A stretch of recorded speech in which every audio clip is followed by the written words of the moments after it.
Hi there, I'm Chris. This is Late Listening. I just got done watching the movie K-pop Demon Hunters, and it got me thinking about, well, K-pop. And so I wanted to make a little video talking about my favorite K-pop song. If you've been watching this channel, you might be surprised to know that I have a favorite K-pop song. While I'm certainly new to the genre, and I'm certainly no expert, I do have a few songs that I like, and today I'm excited to share my favorite one with you. So let's get into it.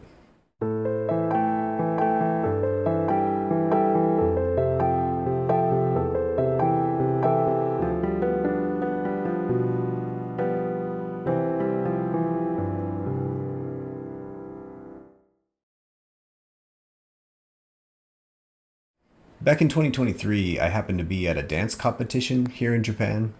Don't ask me why. And I was thinking I was going to hear a lot of J-pop, but actually the majority of songs were either like Western hip-hop, like American hip-hop, or K-pop. And I was like, I think I might actually like K-pop. And so I tried to track down some of the artists and songs that I heard. And one of the songs at the time that was brand new and that I still really like is the song Unforgiven by Sserafim.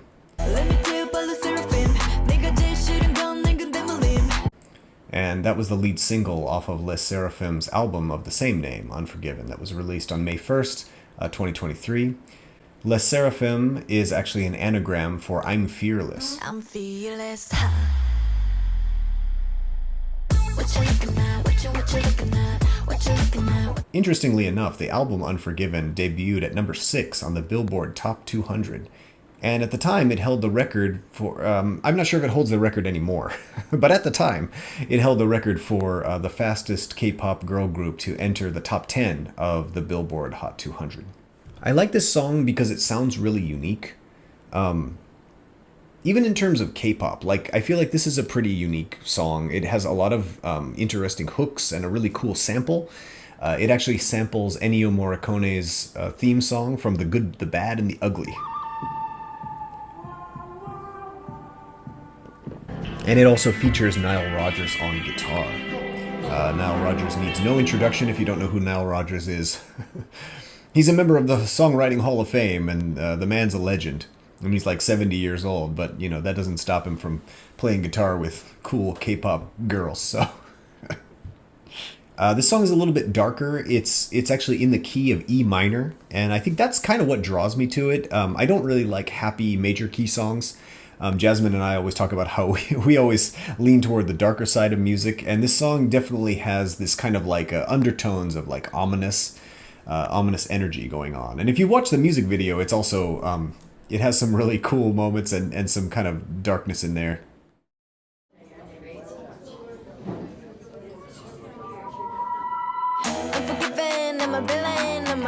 This song is basically all hooks, which is, that's standard for most of the pop music coming out now. But I feel like each of these hooks is unforgettable, and they just all kind of add up to this really unique mosaic. I know some critics have said that, it's too different, the hooks don't really fit together too well, but I actually thought it was cool that they all sound kind of different, and, the song takes a unique little journey.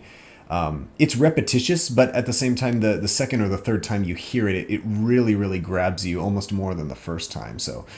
it worked for me.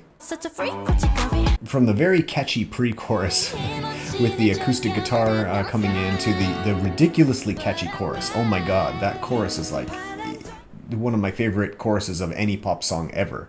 Oh, I don't care to shut it down.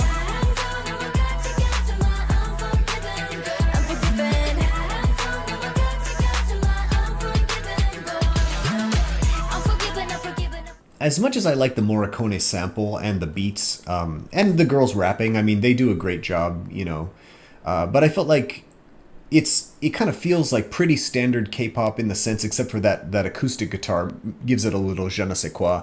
But oh my god, when that chorus comes in, I don't know what kind of melody that is. I've never heard a melody like that in Western pop music or in J-pop.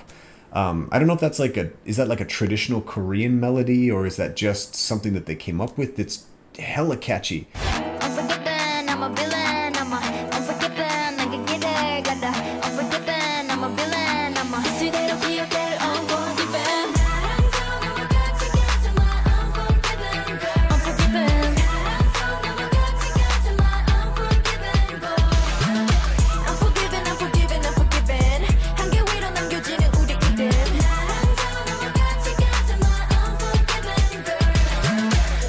lot of fans compared this unfavorably to the track Anti-Fragile, and also it got compared to Fearless. I think Fearless is a great song. I think Anti-Fragile is also a pretty good song. But for some reason, Unforgiven really speaks to me. I don't really know why. There's also a bunch of great B-sides. Le Sserafim has excellent B-sides. Don't sleep on those if you're just finding out about this group. Fire in the Belly and also Eve, Psyche, and Bluebeard's Wife are also great songs. There was a review of this album by Onome Uyobievbo, I'm sure I'm mangling that name, I'm sorry, from Riff magazine that noted the album's non-conventional tropes and experimental pop twists. And they said, Le Sserafim is setting the example for a new generation of pop artists. And I guess that's what really draws me to this song, is I don't listen to a lot of pop music, and in fact I generally avoid pop music, but once in a while these things kind of slip through. I remember some years ago, the song Havana by Camila Cabello was like on constant rotation for me. And Unforgiven is another one of those. It's like once in a while these things filter in and I just feel like, damn, that's a good song. Regardless of the pop quality that, K-pop, I'm not trying to jump on the K-pop bandwagon necessarily. It's just a damn good song. So, and also the music video to this song is pretty awesome too. It was all filmed in Bangkok, Thailand. It was directed by Soon-sik Yang, who's done several other videos for Le Sserafim.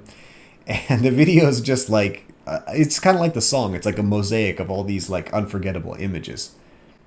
I like the lyrics. I can't understand some of the lyrics, but I like K-pop because it's like there's so much English in there. Whereas like when you listen to J-pop, it's all Japanese, and it's like kind of sometimes it's hard to really find an entry point into J-pop.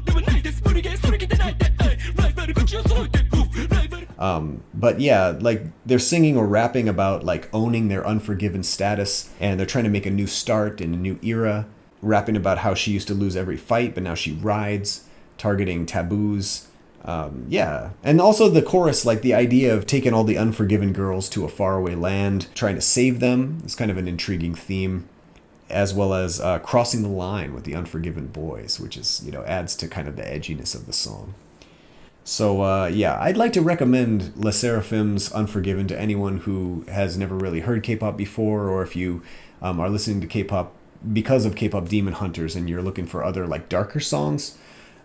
Yeah, don't sleep on this one. It's really good stuff. Le Sserafim, one of the lesser-known K-pop groups now. I think other ones have kind of eclipsed them a little bit, and, of course, BTS and Twice and Blackpink. I mean, those artists are all huge.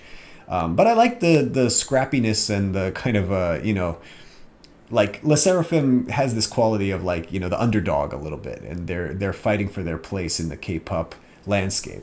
And that's also kind of cool. So that's all I got for today. Thank you so much for watching. I'll see you again.